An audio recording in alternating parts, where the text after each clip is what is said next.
I want to draw your attention to some of the banners that have been hanging on our walls for this past month. I don't know if you've gotten a chance as you've come in or gone out to really spend some time looking at these beautiful banners. They were made in the 1970s by an All Souls member, Francis Steegman. And aren't they beautiful? Aren't they beautiful? I love to see them and to witness how being a member of our community and journeying with us can inspire us to create and to examine and reflect. And I wish I had a chance to talk with Frances to find out exactly why she made the decisions that she did. But I want to point out a couple of the themes that I see and hear and talk about how they relate to humanism in our sermon today. So this one is by the people, of the people, for the people. It's the democracy banner, as I think about it. And you see some great names in democracy: John Marshall, Tom Paine, John Adams. I love how there's both a television and a voting booth. I think television might have been of higher quality back then. Over here, it looks like we have industry and economy. We have, looks like a factory, maybe for energy. We have a bridge, a wheel, a light bulb. Indoor plumbing, always one of the best inventions of humanity yet. Economy, a hammer and a nail, just to test our dexterity and our ability to have accurate aim, and a radio tower and a human hand. And some of the names around here you might know of: Bell and Carnegie and Ford and Edison. And this one, I'd say, is our science and banner. We have the symbol of medicine, the serpent wrapped around the stick, and a telescope and a microscope, and E equals MC squared, and these beautiful planets to inspire us with wonder. And we have other names here of Galileo and Newton and Einstein and Freud. And then this one up here is our religion banner, and we see that we have symbols of some of the major world religions, of Buddhism and Taoism, Shintoism, Judaism, Christianity, Confucianism, Islam, and Hinduism, and of course Unitarianism is right up there with all the greats. Major world religions. So we have democracy, technology, science, and religion. All of these are major components of the humanist faith that Frances ascribed to while she was a member here. And as I think about humanism, I think about its emphasis a little bit on the human capacity, but specifically the human capacity of reason and scientific inquiry. How it loves to invent machines and create useful tools for humanity. And it loves to examine the great mystery of the universe using science, and loves to determine what life is out there by looking at what life is, instead of imagining beyond of what is in front of them. And how democracy and equality and a great sense of being all together in a shared humanity on this planet is also important. And when I thought about the diversity of faiths that were allowed and these different elements, and how much humanism emphasized and believed in the potential of human progress, I thought, what narrative best manifests this? How might we understand, looking forward, the kind of vision that humanists may have had? And I think I figured it out. Now, I think the best manifestation for what a humanist existence, human existence, would look like would be to be on the Starship Enterprise in the next generation, right? Have you guys, who used to watch The Next Generation? Oh, right. Now, who used to watch the original series? Any Voyager fans? Just a few. What about Deep Space Nine? All this to say, it clearly peaked with The Next Generation. Let me tell you why I think life on the Starship Enterprise, The Next Generation, is the most perfect manifestation of the humanist vision. For one thing, it had a lot to do with what we saw happening, what the lives of the crew were like on this spaceship. They were multicultural, multi-ethnic, multi-species, multilingual. They were multi-religious, right? They had such an appreciation for life in all its forms. They even had appreciation and a valuing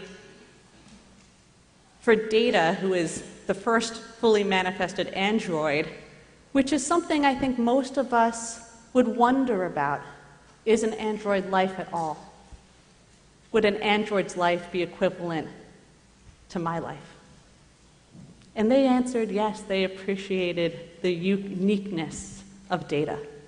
Their expansiveness and acceptance and inclusion went that far.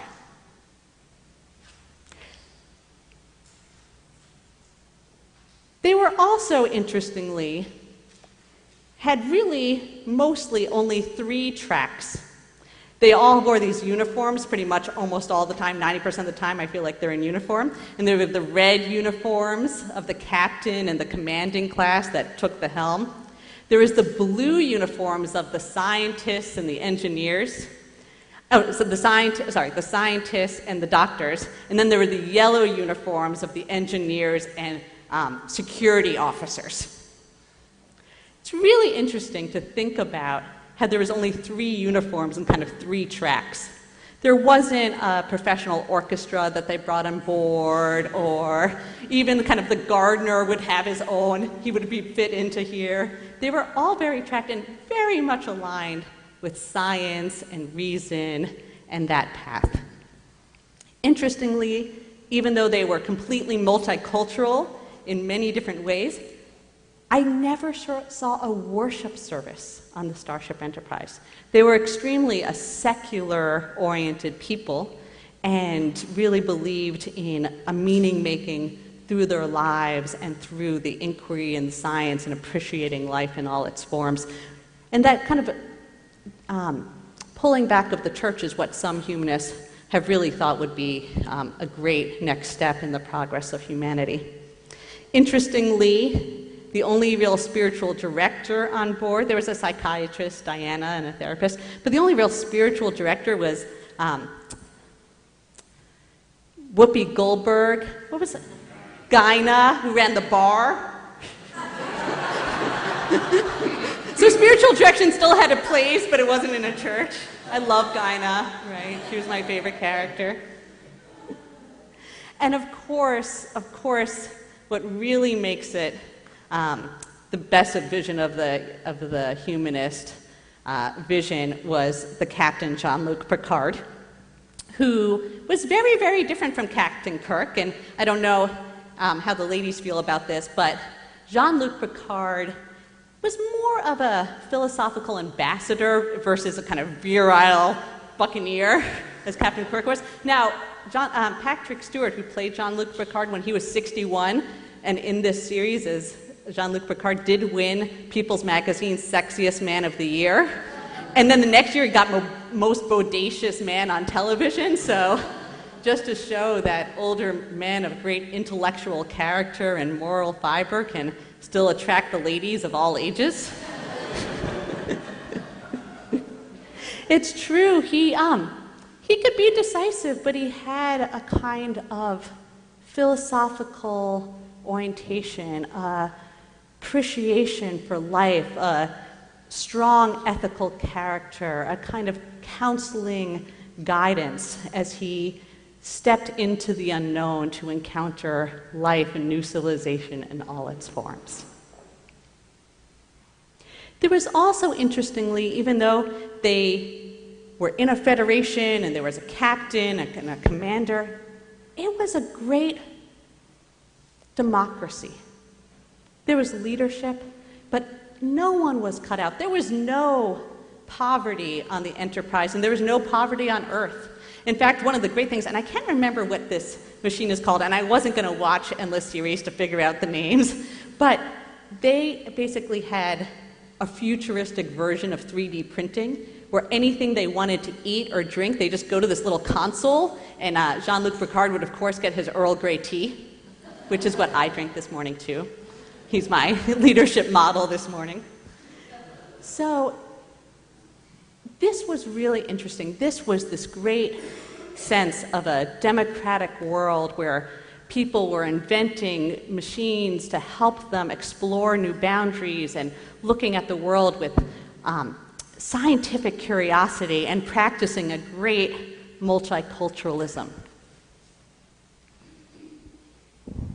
What's interesting is that this series ran from 1987 to 1994, and then the next two series after it had different tones.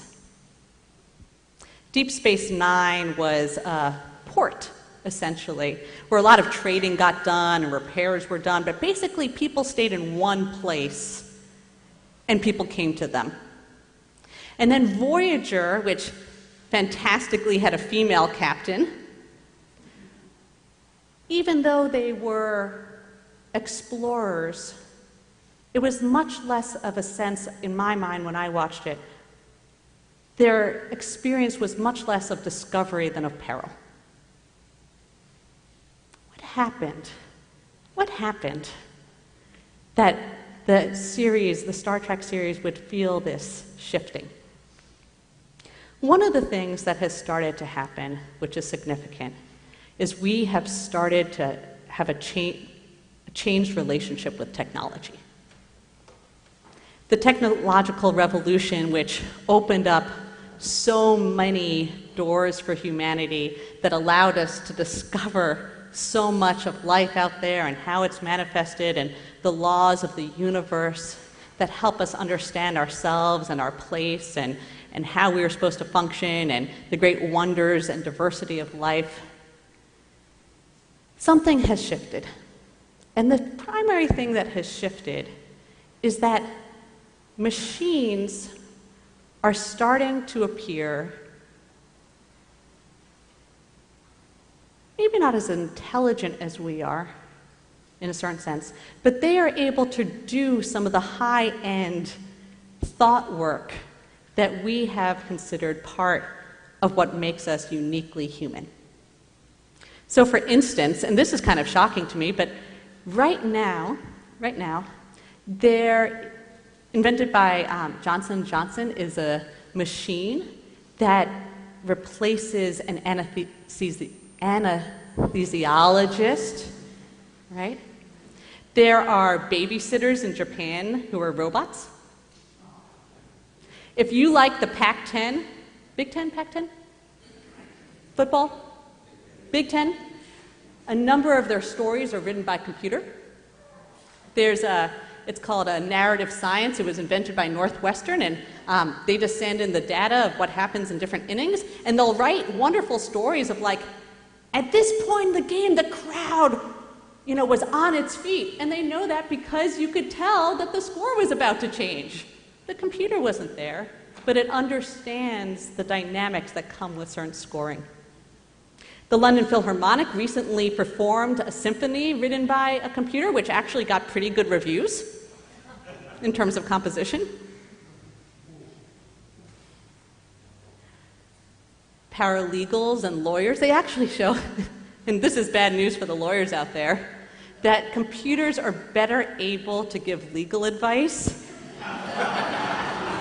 than even top partners in the law firm, because you could put in these different precedents and how the judge likes to weigh different factors, and it's more statistically accurate beyond even the paralegals of just scanning all those documents, trying to find a certain word or stuff like that.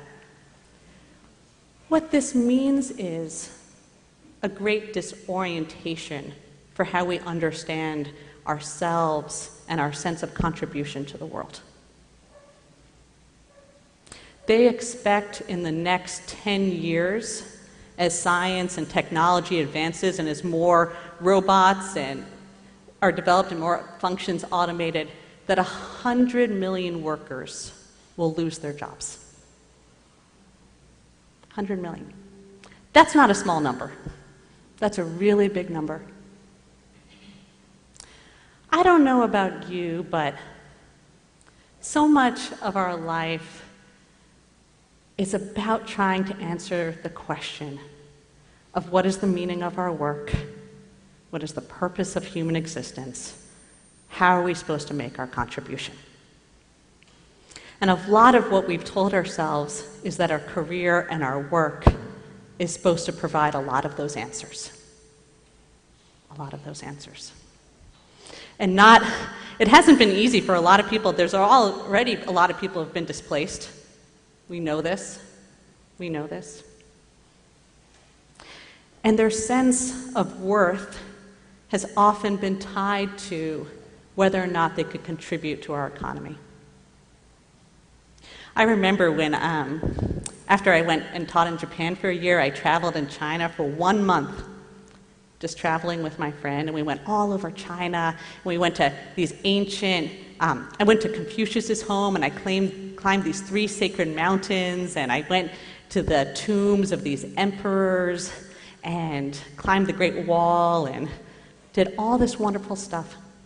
And I realized about 3 weeks in that since I had entered 9th grade, there had not been a period of more than 10 consecutive days where I hadn't been in school or working. And this was the first time since I was 14 that I was learning and growing and investing myself just because I was a human being. Not because I would tell anyone about it later, even though here I am telling about it later. Not because I had a report to do or because learning more about China would help me as I pursued a job in international relations or honed my intercultural competency skills, just to be me. And it was a kind of a subtle awakening up, but it was incredibly precious to me to realize that I was an end in myself instead of a means to an end. And that there were parts of me that wanted to grow and sing. And that the great gift of my life is that I got a chance to develop those parts of myself and to be human and explore and grow. And I don't think we get to realize that enough ourselves. I think too often we're really tied to how prestigious your job is or how much you work or, oh, heaven forbid you're retired, right?